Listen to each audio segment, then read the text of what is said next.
Bonjour à tous et bienvenue pour cette deuxième partie consacrée au Pigisonic Mark III. Aujourd'hui, nous allons parler en détail de la grande pièce à main de polissage à ultrasons, car elle possède désormais de nouvelles caractéristiques vraiment intéressantes qui vous seront certainement très utiles dans tout votre travail pratique quotidien. Voyons cela de plus près en pratique. Voici la grande pièce à main dont nous allons nous occuper aujourd'hui. Elle a l'air un peu plus épaisse, mais elle tient toujours très bien en main. Voyons maintenant à quel point cela fonctionne.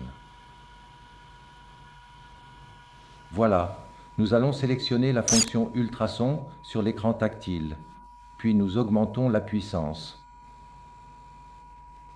Vous voyez ici le niveau de réglage que j'ai choisi. Dans cette zone, nous verrons plus tard quelle puissance nous sollicitons.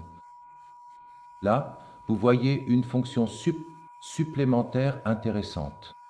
C'est la minuterie. Tant que je reste sur le même traitement, elle m'indique le temps exact qui s'est écoulé. C'est une fonction utile qui doit vous aider en pratique à avoir une idée du temps passé. Juste en dessous, la petite croix jaune, c'est la touche Turbo. Nous verrons un peu plus tard ce qu'elle apporte précisément.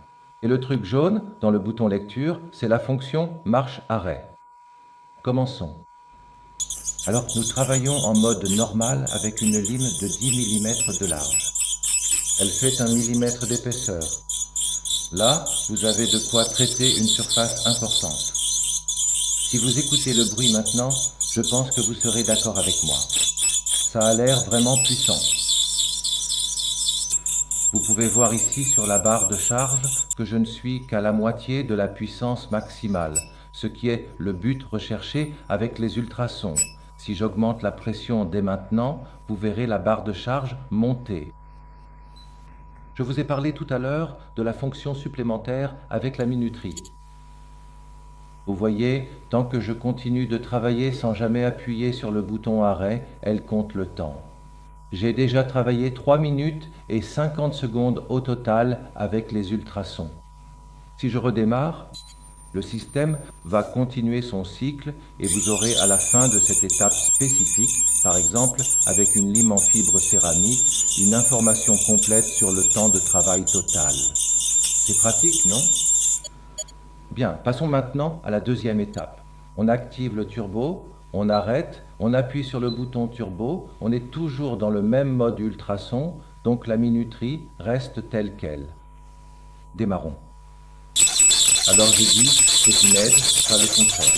Maintenant, ça s'installe plutôt bien. Faites attention à ne pas enlever tout le bloc en une fraction de seconde. C'est vraiment amusant. Il y a un petit bémol à préciser, ce n'est pas pour un usage continu. Mais quand vous voulez vraiment tout décaper efficacement, appuyez sur le bouton turbo et les ultrasons deviennent un véritable plaisir à utiliser. Vous ne pouvez qu'être d'accord avec moi, n'est-ce pas? Alors, vous avez vu maintenant la puissance de cette grande pièce à main à ultrasons. J'ai oublié de mentionner que vous avez le choix entre 3 pièces à main à ultrasons différentes. Nous avons d'abord le modèle standard, puis le petit modèle qui est idéal pour le travail sous microscope, et enfin le plus gros modèle dont nous venons de parler. Si vous avez des questions, appelez-moi au numéro affiché comme d'habitude ou envoyez-moi un email. Merci beaucoup. À la prochaine fois.